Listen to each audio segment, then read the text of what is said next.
Inilah klarifikasi Asdianti yang terlibat dalam pembeli pulau Lantigiang di Kabupaten Selayar, Sulawesi Selatan. Asdianti yang tengah berada di Dubai menyampaikan klarifikasinya melalui pesan WhatsApp yang berbunyi, "Saya dituduh tersangka dan dijadikan DPO.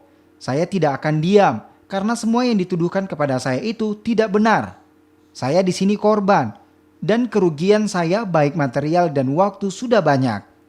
Asdianti juga menegaskan, ia tidak pernah terlibat dalam memalsukan akta otentik surat kepemilikan pulau tersebut.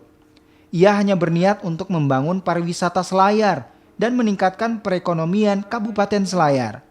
Asdianti diketahui berada di Dubai dan belum kembali ke Indonesia untuk memenuhi panggilan kedua karena dirinya terkonfirmasi positif COVID-19.